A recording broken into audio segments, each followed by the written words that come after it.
Hey guys, it is Alexis and Lilian, and today we don't have a very fun video for you, but it's definitely very important. possibly one of the most important ones we've ever made. So we had like a whole queer dating series, how to know if she's into you, how to flirt with her, how to make the first move and all of that.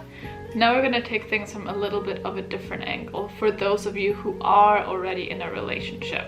And not all relationships are good, right? Being single can be a very rewarding and important experience, even though a lot of people seem to not like it. But there's a lot of good that can come from that, like a lot of self-growth, independence, and all of that. However, if you're stuck in a bad relationship with the person that's not right for you, then that's a situation that you just need to get out of, and it can have really bad long-term consequences. So I would say getting out of an unhealthy relationship is so much more important than finding someone to be in a relationship with. Yeah, and we understand that sometimes it's really hard to leave these kind of relationships because you just feel really stuck, or you're really used to being around this person, or maybe you're holding on to the hope that they will change eventually back to maybe when you first met them. No one really goes to classes on how to have a successful relationship, how to be a good girlfriend or boyfriend, and what you can and what you can't do. So you don't really know what's okay and what isn't, how do I deal with these emotions, how can we work things out. So a lot of times people fall into really unhealthy patterns. The two people are just not good for each other, and instead of having your relationship be this sort of safe haven where you love and support each other, it can become a very scary,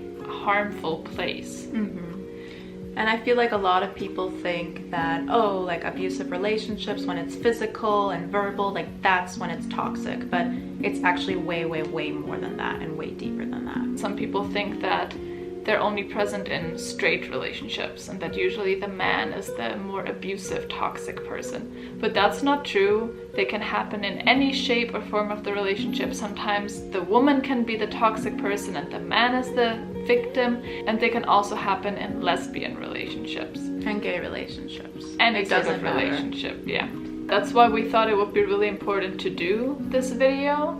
A lot of you out there may be stuck in a relationship like this. A lot of times it's really hard to recognize, okay, what is normal, you know, what's still healthy, and then what crosses the line and what isn't anymore, and should I be getting out of this relationship or not? Because there's also a fine line, like people have arguments in a relationship, like Alexis and I, we fight for sure. Yeah. But you need to know what's a healthy amount and what's an unhealthy amount, and like what do you fight about? Is that like something legitimate or not? And also, how do you deal with those arguments? So sometimes it is very easy to recognize, but of course a lot of times you sort of make excuses, so you need someone to sort of tell you, no, this is not okay, this is not healthy. For example, that was like me. I was with someone and around other people, they were polite and funny and witty and charming, but then behind closed doors, it was like a totally different situation. I was opening up to people about it, and everyone was like, what? Psh, they can't be like that, that's crazy. And I'm like, okay. And I felt kind of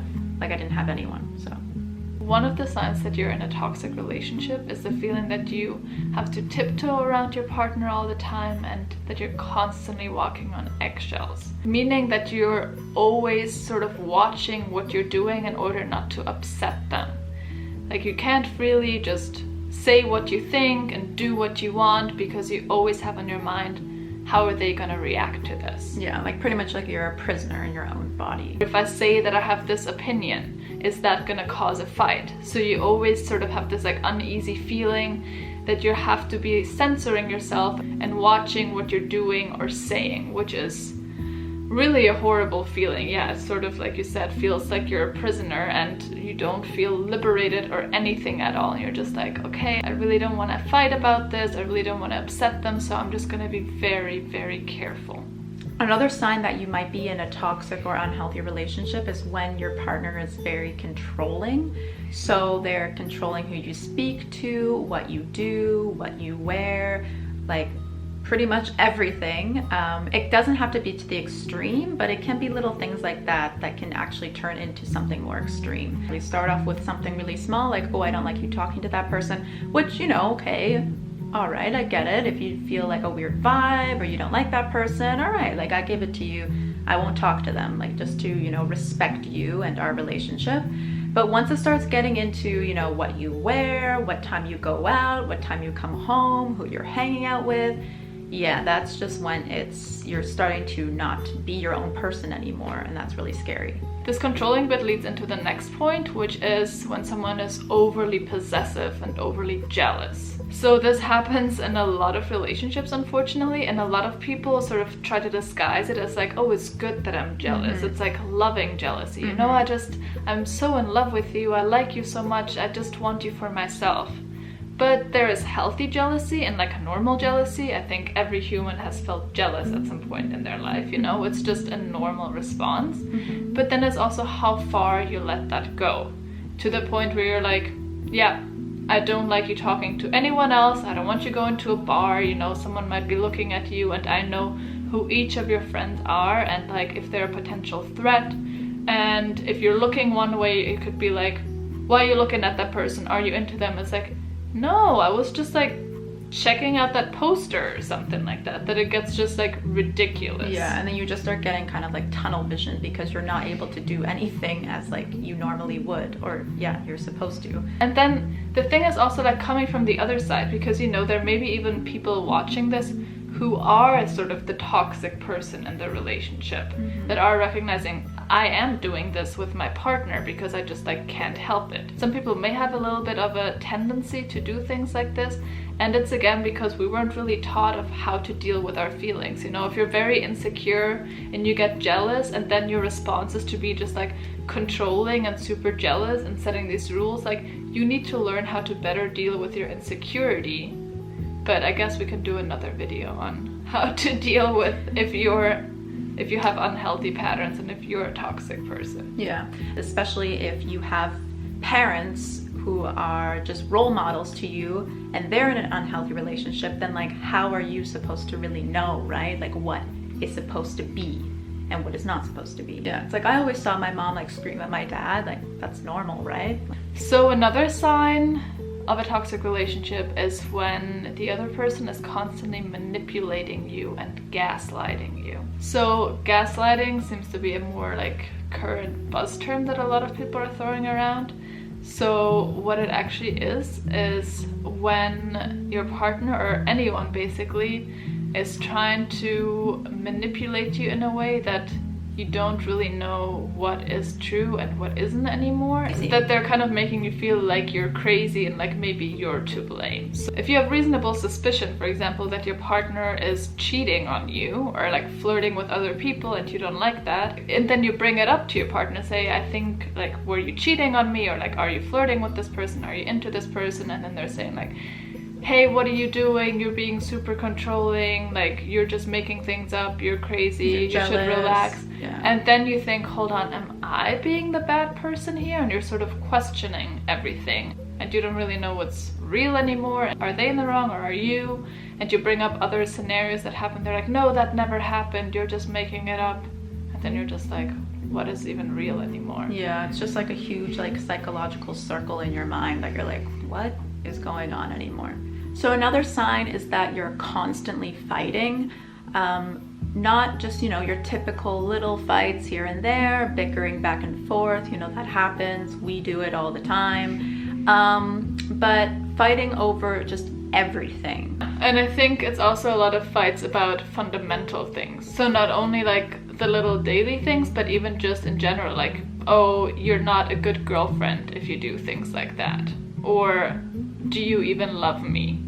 And like things like that you can't just settle easily in a fight.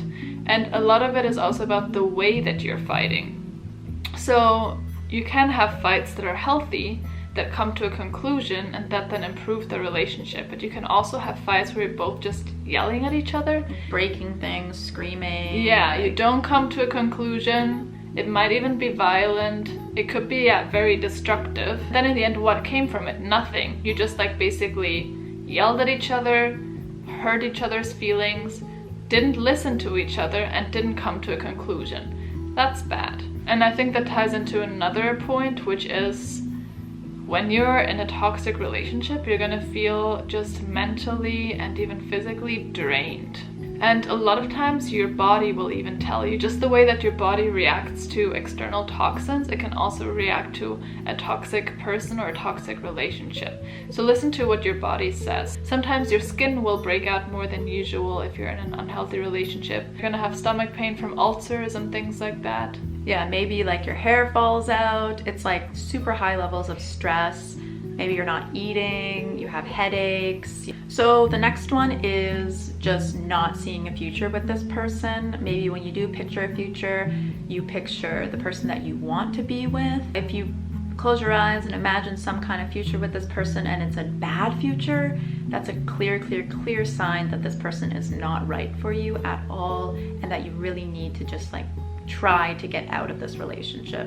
And then the last and like very obvious point is when there is either physical or verbal abuse in the relationship.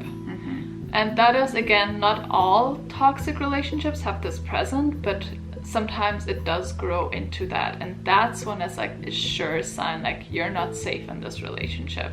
So physical abuse is pretty obvious, like if someone hits you or pushes you or like inflicts any sort of physical injury or harm, like Spits on you. we all know that that's unacceptable under any sort of circumstances. Like that is not okay. Verbal abuse is also really bad, but a lot of people sort of seem to accept it more. So if someone calls you Just bad, nasty names. bad things, Yeah. but not even that, they pick at your vulnerabilities and they just constantly put you down, make you feel like shit, make you feel worthless, make you feel like you have no hope, and like you can even feel lucky that this person loves you.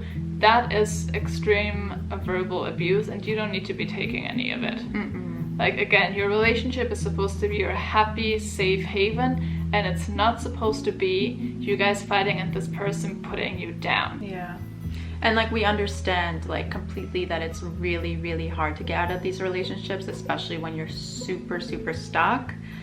So we're not saying like, you know, tomorrow, like just leave and run away and like everything will be fine. It takes time and it takes a lot of courage to get out of things like this. So yeah, it's just the realization first and then taking those next steps. I know this might have been tough to watch for some of you. The thing is, again, these relationships are very common, and like you don't need to feel guilty or anything about this, or about secretly enduring a relationship like this, Or feel like ashamed that you're in a relationship like this happens. Love and also hate, they can blend easily into each other because it's these really extreme emotions. I've talked to some of my friends about early relationships, and like so many people ended up saying like, yeah, I was in a really bad relationship in like high school or my first university years and stuff like that. So, and then you recognize, whoa, like this is not okay, and it can be really hard to get out of it. And then once you're out of it, you're like, all right, like now I know this, and now I know like that is not normal, and you can be in a happy, safe relationship. And you just feel like a way stronger person when you get out of it, because it's like, wow, like I can't believe I dealt with that and like let myself go through that. Also, another question that a lot of people have is, you know, can the relationship change for better? Sort of, can you detox the relationship? We would do a video on how to sort of detox your relationship, but to be honest, I would say you just need to get out of the relationship. A lot of times it's just a really bad match. Yeah, and sometimes you can fall back into patterns and it's just like not safe. We're also going to do another video on how to get out of a toxic, unhealthy relationship, because that is sometimes the hardest thing. Like a lot of people, like I said, they know this relationship isn't healthy, but there's so many reasons why you're still together, you know? You live together, you can't like break your lease, or you have a family together, or it's just you're afraid of being single and out there in the world, or you're afraid of how they're gonna react. Like, are they even gonna let you break up with them? Some people are so manipulative, they're like, I'm gonna kill myself if you break up with me. Like, that happens a lot. Again, this wasn't a very funny video, but it's an essential one, and we do hope that for those of you who watched this and needed this, that it was helpful. Yeah, and yeah, again, it's a touchy topic, but I think that the touchy topics are the ones we should actually be talking about and discussing. Thanks so much, guys, and we will see you at the next one. See you at the next one. Cheers! Cheers!